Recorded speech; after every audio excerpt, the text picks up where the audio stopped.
Welcome to Health versus Wealth with Dr. Ben, where each week it's my great pleasure to meet fascinating people who tell us about the challenges they're facing with their work-life balance. I'm Dr. Ben Sinclair, and I wonder, do you struggle with your priorities? On the one hand, focusing on your work, business or career, namely your wealth, or on the other hand, looking after your health, which is so important. Over the past 20 years as a GP, I've seen many people spending too long on their screens, cutting corners on their sleep, diet or exercise. The result? Their work life's going well, but their health can suffer. I sincerely hope that my guests' personal and professional experiences may help you to improve your own health and life. I'll start today's show with a warning. If you're tuning in for a gentle bit of chit-chat, then the next half hour is not for you. My guest today has a troubled and traumatic start in life. He was socially awkward, less than confident, often misunderstood teenager with undiagnosed ADHD. Now, he got into trouble early in life. He went off the rails, ending up in prison by the age he was 19. He developed, in his own words, an expensive cocaine and opiate addiction. But now he firmly believes that going to prison saved his life. Today, he's dedicated to helping other people avoid the pitfalls he experienced. A much in-demand public speaker, especially in schools, he says, and I quote, "I don't beat around the bush. It's real, raw and unfiltered." So James Crystal, welcome to the show. Thanks for having me, Dr. Ben. It's great to see you and thank you for coming in. Now, how would you describe your start in life? Yeah, it's a good question. It's obviously informed a lot of what I do today. My early years were amazing. I've got an incredible family who loved me unconditionally, raised me, in a good home. I think for me, I often always felt misunderstood as a child, even in my family, in school, in a church that I attended when I was young. And I think for me, that made me feel like I had a different internal wiring to everyone else around me. And I struggled to understand why adults who often called me angry had such a short fuse themselves.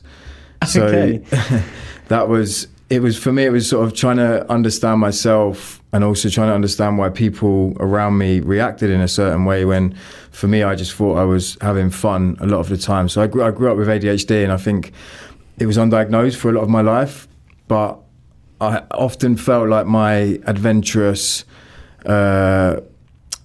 kind of spirit was being trampled on and squashed quite regularly.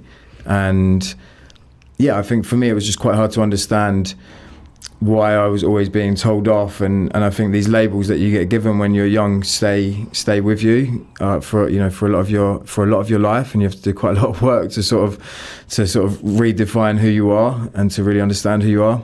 So I think for me in school, I got kicked out, expelled, suspended from pretty much everything I did growing up as a young boy, with hormones and emotions all over the place. And I think if the people that are closest to you struggle to understand you, what chance did I have of trying to understand myself? And so, I had people around me that really loved me. My family were amazing, and they've stuck with me, my whole life, and I've put them through hell and back, really. But I think for me, it was just not understanding what was going on inside of me, and not necessarily having the help to really figure that out was a bit of a block. Now, we have a touch point here because we've both been to prison. I was a doctor in prison in my past career, and I might have even met you in prison, and I wonder what that would have been like if I'd been the doctor in the health centre and I'd met the James of the past in the prison health centre. It might have been a very different conversation we're having. I don't think you would have given me what I wanted. Well, that's the thing, because I know a lot of people were drug seeking, and I got a lot of death threats in prison as a doctor because I was taking people off medicines they were addicted to. And, you understand that. You came out of prison at 23. What direction did your life take next? Yeah, so 2017, I came out right at the beginning. I guess for me, this was the beginning of one of the darkest seasons in my life, actually. Despite not being in prison anymore, I had relapsed quite soon after coming out, right at the end of my licence. A friend from London had come up for some drinks, and I'd relapsed quite quickly. I was battling with PTSD and depression, and I was on enough antipsychotics and antidepressants to knock out a horse.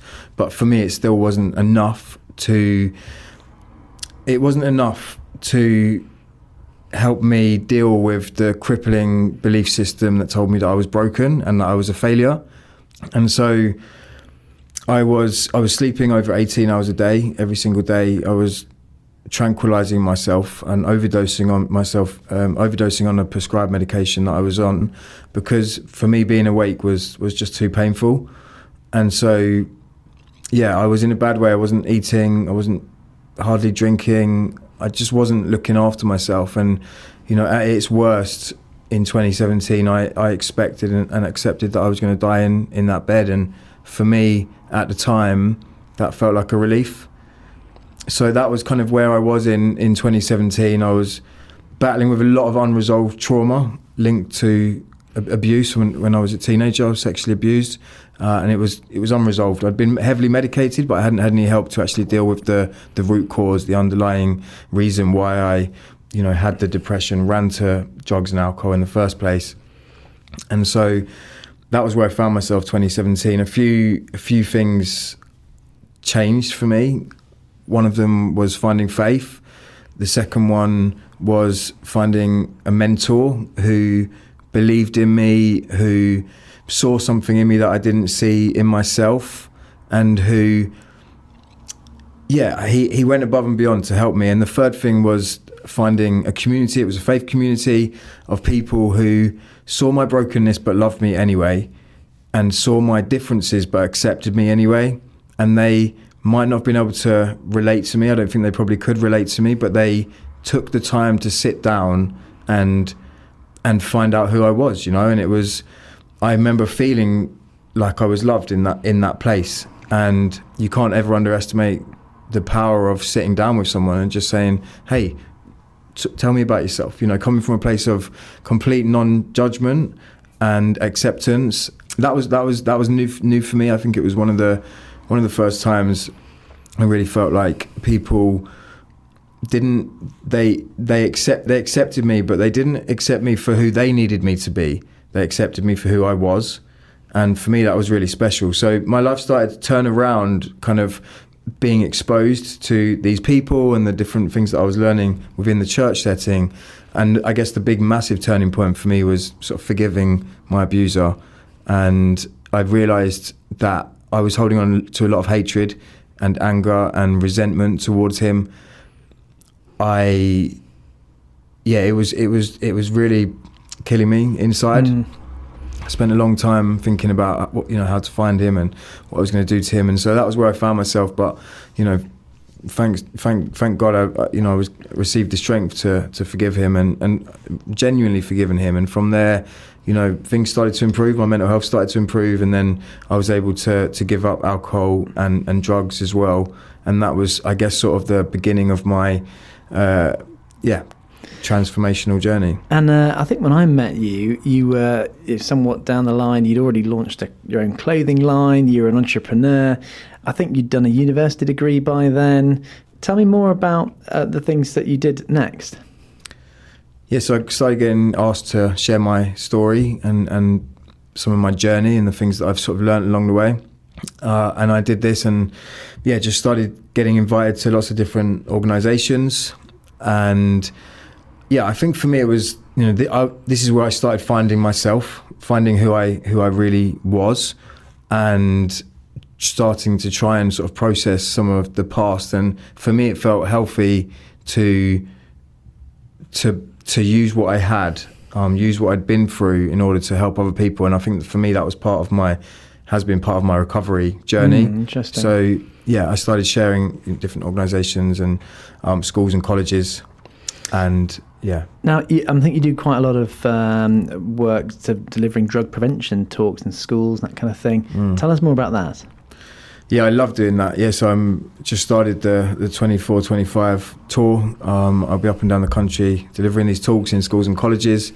For me, it's about, ultimately, I want to prevent the first day rather than the worst day, and kind of shine a light on the stark reality of drugs and alcohol and addictions more generally as well. I try to help young people see addiction in a slightly more nuanced way, to try and understand the reasons why people run to addictions, and then also to give young people hope as well, who find themselves already on that path. I think a lot of the young people that I meet already are, especially in colleges, and so I do my best to give them tools and strategies to try and find freedom from sobriety, and to help them sort of learn about their identity in a different way, which doesn't involve just escapism, because I think it's difficult for young people at the moment. So that's the kind of the two sort of main things that I try to do.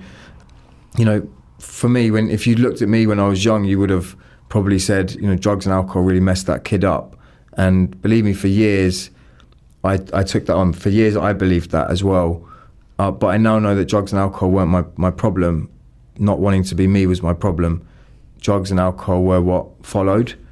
So I try my best to help people sort of go backwards, go downstream, and figure out why they were using the drugs, because I think that's where we can actually really deal with the problem.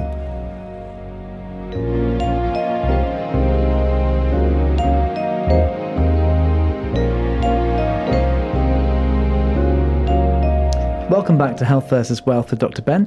My guest today, James Crystal, was a drug addict who went to prison and now is helping young people avoid the challenges that proved a pitfall for him in his youth through his charity work. Now, James, you've spoken at some high-powered places like the Home Office. What's your message when you talk? Yeah, sure. The Home Office at the time of my recall back to prison were responsible for the criminal justice system at the time. So when I was on recall, I was given a release date, and the date had come. I'd had my bags packed, I told my family I was getting out and everything, and it turned out I wasn't being released that day. They refused my release at the last minute. So long story short, apparently the Home Office had refused my release. So I'd held a grudge against the Home Office. I'm not surprised. That must have felt terrible. Understandably. And my probation officer as well for not telling me sooner. I had to do another 6 months on recall after that. But I guess with hindsight, moving forward a few years, I'm extremely grateful that I wasn't released on that day. And so part of my message at the Home Office was giving them hope and thanking them for recalling me back to prison. But yeah, it was, I met some extraordinary people whilst I was inside and on recall, and actually in lots of ways I matured. I met the mentor that I discussed earlier. I started thinking about legal business, and how I could, try and affect change through enterprise. So for me at the Home Office, it was trying to shine light on some of the good work that goes on inside that helped me, but also some of the people that I'd met who were serving time who had also helped me. And my message was that second chances are so important. And everyone deserves a second chance. And I mean, that must have been a real sinking feeling when you're waiting to let out and then you don't get out. That must have driven you into those kind of the new ideas kind of in preparation. It's not a bad idea to almost give someone a 6-month wind down. And if only prison was good at doing that and preparing people for a release, because then they'd be ready to get out in good shape and have a chance. You spoke to the Bank of England as well. What was your message to them? Yeah, the Bank of England, I was talking about the links between mental health and addiction. So yeah, we were kind of just going into that a little bit. I shared some of my own experiences. For me now, I guess addiction is it's a massive part of my life. It always has been a massive part of my life. It looks very different now to what it looked like, obviously 7 or 8 years ago. But yeah, I was trying to get across some of the nuances, and also trying to help them understand that it's ubiquitous, and it's not just the drug addicts that you might see on the street, or potentially in in prison or wherever it may be. That this is everyone. This is all of us deal with this in one way or another. And actually, it was amazing there, because I had the amount of messages that I had coming in afterwards from people just saying, I go to all these functions and I drink. I'm drinking way more than I used to, and it's become quite a daily thing, or whatever it may be. But the amount of people that really resonated with the message was amazing. I was quite surprised, actually, in some ways. Felt comfortable to sort of open up. And in so many of our Western culture, like, socialising revolves around alcohol, business meetings, schmoozing clients, it all revolved around alcohol. And you could very quickly, if you were having to run a business or a high-powered person, end up, as you say, just ending up too many units in a week and then not being able to do them without the alcohol. So alcohol is the second largest burden on disease in this country, right? And it's not a drug, but it kills more people than any other drug. And it's also the only drug, in inverted commas, that I have to give an explanation as to why I'm not using when I'm in a public setting. Wow. That's really interesting. So actually you've got to justify yourself. I mean, imagine it was heroin. You had to say to everyone, oh, by the way, guys, I'm sorry, I'm not having heroin today. People would find that a bit odd, but with alcohol, you have to prove yourself. I remember when I spoke to you, you said you're actually glad that you went to prison. That's a massive statement. Most people would never want to go to prison. Tell us why. Why do you feel that you're glad you went to prison? Okay, so the reason I said that is ultimately I'm proud of who I am today, and it's my experiences that have shaped me into the man that I am today. I don't take any of it for granted. I don't regret any of the things that I've been through, because I'm stronger because of it today. And I'm now able to use that darkness from yesterday to make other people's tomorrow brighter. And for me, that is the greatest privilege. It's a responsibility traveling to schools and colleges, delivering these talks, and it's a responsibility that I don't take lightly. But I wouldn't be able to do it. I wouldn't be able to do the work that I do without those experiences. And it's also, why I'm so passionate about what I do. And I think a lot of the people in this work that we do, mentoring young people in prison or public speaking, have lived experience themselves, and it is a difficult job. Like, it's not easy, and it's a slog, and it takes it out of you as well. And I think that if you're not passionate about what you do, if you're not passionate in that sort of area, you're going to burn out pretty quickly. Yeah. So I just know that without all of that stuff, I wouldn't be able to do it, and it's made me who I am today. Now, I know you're working passionately towards launching your own charity, which is amazing. Tell us more about what you're hoping to do.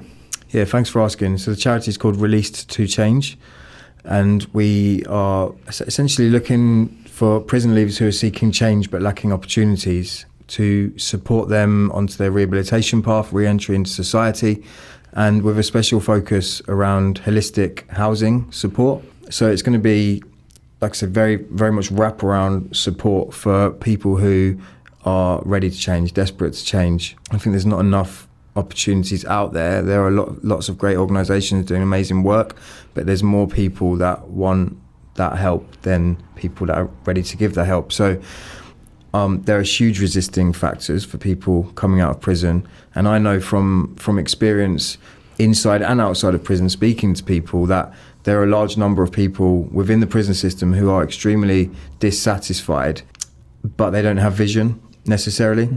And that's where an organisation like Released to Change, like some of the other amazing organisations out there, it's an opportunity for them to come alongside those people, those individuals, and support them with that vision, and to show them what change can look like, to show them that change is possible. And I think it really helps when it's peer mentoring, because I've been through it, I've been through the system, I've been through that change journey, and then obviously you have to take those first steps as well. And so the individual takes the first steps. But with Released to Change, what I'm really passionate about doing is actually going before they get out of prison, to, I guess, level the mountains in front of them a little bit, and to work on the resisting factors. So to sort of try and minimise them as much as possible. So looking at housing, looking at employment, training and education, looking at their well-being, and working with them when they're inside, but then on the outside as well, and putting people around them to support them and love them and journey with them. Looking at sort of community cohesion and how they can use their time well, give back. And so essentially, I'm not looking to start some massive charity that helps thousands of people. I care about the few individuals who we can find, and doing it well, and really helping them completely turn their life around, completely move on from the past. And then ultimately I'd love to be able to see those people that we help through the charity do what I'm doing now, and almost sort of pass the baton on one day, you know, and be able to give them some of the opportunities that come my way and give them a platform to share their story and kind of, you know, do what I do and support me as well in what I do. So that's what I'm really, that's what I'm really excited about. It's a great vision. And obviously, as a doctor in prison, I saw a lot of people come back through what we call the revolving door. They went out of prison, maybe they'd come in for some drug-related offence, they were an addict, they didn't stay long enough to get their addiction or the psychological stuff dealt with. And you alluded to that earlier. You know, we need 10 psychologists for every doctor in prison, and we're not getting enough. And I think then they tend to sort of then go out of prison. They've been nurtured in prison and looked after and fed and watered and everything, a bit like a plant.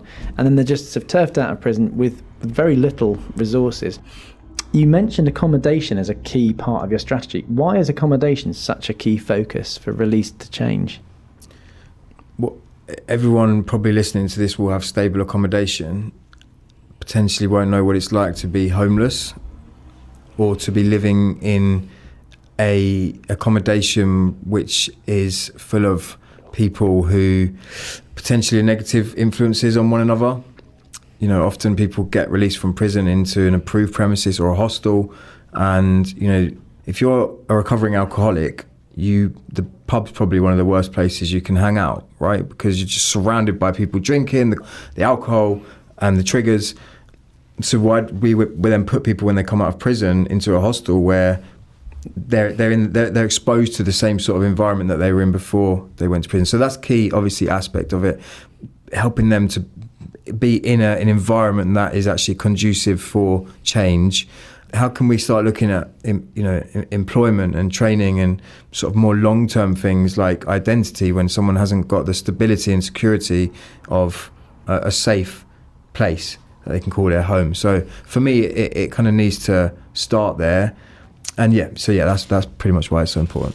It's really key, isn't it? And I've heard so many people say they come out of prison, they're not allowed to go to their hometown, which is often where their offences mean that they're not supposed to be associating people.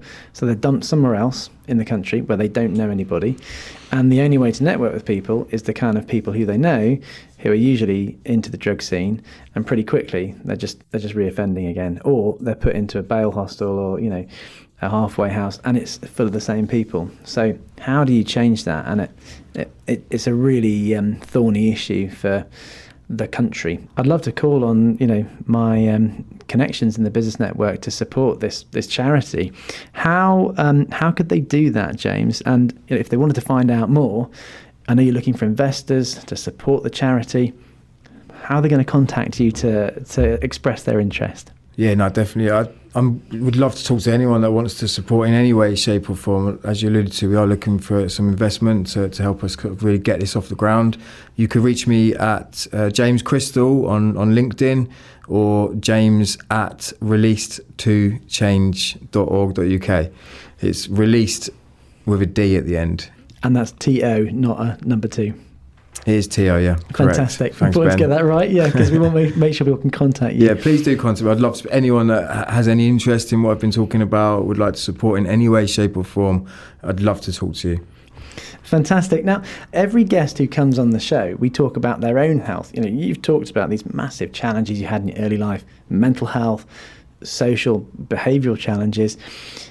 You're now, you know, you're like on the road. You're on the speaking circuit. You're also mentoring people one-to-one. I know you're travelling the country. Let's talk about your lifestyle. How is it working for you? How's your sleep? How's your diet getting on these days? It's improved a little bit. I think I'm having to be more intentional with what I'm eating. I am still eating a lot on the road. I still am eating quite a lot. Probably too much sort of takeaway food and things like that. But yeah, it's a challenge. I think it's one of those things that unless you really sort of like zone in on it and really focus on it, you can go weeks without thinking, and then suddenly you realise, crikey, I've eaten all this stuff, all this junk, and yeah. So it's something that I'm having to be really intentional about, especially with my diet. I think it's taxing being on the road, you know, so regularly, and being, I guess, isolated from my community and my friends, and not having so much sort of face-to-face contact with the people that I really care about and need around me, my support systems, is difficult. It definitely is difficult. I think one of the things I guess I struggle with, just to be transparent, is around being in triggering environments. So yeah, I've got an addictive personality. I don't drink or use drugs. I'm over 7 years sober, but I still get very triggered and tempted to eat too much chocolate or sweets, or sometimes nicotine or whatever it may be. So that's something that I'm sort of working through at the moment, and I think a lot of it comes down to getting sort of psychological support or counselling, therapy, something like that, because like you alluded to earlier, these problems often sort of going unresolved, and there's a lot of doctors but not enough psychologists in lots of different spaces, not just in prison. So yeah, for me, I'm kind of on a journey at the moment of just so that I can do the best work that I can do and give the best of me to the young people that I mentor, to my audiences. Going on a journey, to really look at my past and my upbringing and my journey, the things that I've been through, to ensure that when I do get triggered, I react to it in a healthy way. And wow, that's what we all need to do, isn't it? To learn how to change those triggers around, to see them for what they are. What do you think there might be on your track on the road that might help you, nudge you towards better food choices? Yeah, it was one thing knowing what you need to do, and it's another thing actually doing it, isn't it? Exactly. So, realistically, I know that I need to get better at preparation. So food preparation, putting an allocated amount of time in, maybe at the beginning of the week, maybe a Sunday night or something like that, before the week begins, to think about what am I going to be eating on these different days. And for me, like, gym is important, so protein intake's important. Yeah, because you got a decent amount of muscle there to feed. There's a little bit, but yes, exactly. So but I don't plan enough. I also have quite a fast metabolism as well, so I need to eat quite a lot, or at least at regular intervals. So yeah, I think for me, I need to get better at preparation. Now, there's so many things that we could talk about. Life is a journey, and it's been so exciting just to see, kind of where you are in your journey. I guess, is there any final piece of advice you might give to young people out there, or parents of young people, as a sort of final thought for the listeners?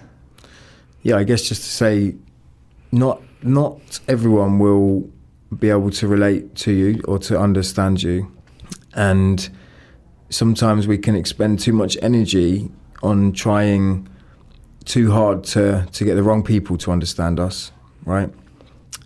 So this is something that I've learned, through my own journey. So I would encourage people to really think about the energy that they surround themselves with, the sorts of people that they surround themselves with, and try to find people, like I said earlier, who will see the differences but accept them anyway. Trying to get people to like us is draining. It drains our energy. Rather find people to surround ourselves with who just accept us and who we can be ourselves around. So I guess that's one thing that I've kind of learned, on my journey. James, that is a fantastic piece of advice for anyone in life. I want to thank you for coming in today. It's been really interesting talking to you. I'm sure the listeners have found it helpful too. Yeah, thanks for having me, Dr. Ben. Great. Legend. Safe journey home. Cheers. So I do hope you enjoyed today's episode of Health versus Wealth with Dr. Ben, and I hope it may help you improve your life and health. You can also take one easy step by achieving that right now by subscribing free on your usual podcast platform. And if you'd like to be a guest on the show, you can email me on podcast@drfinlays.co.uk. I hope you'll join me again, but for now it's goodbye from me, Dr. Ben.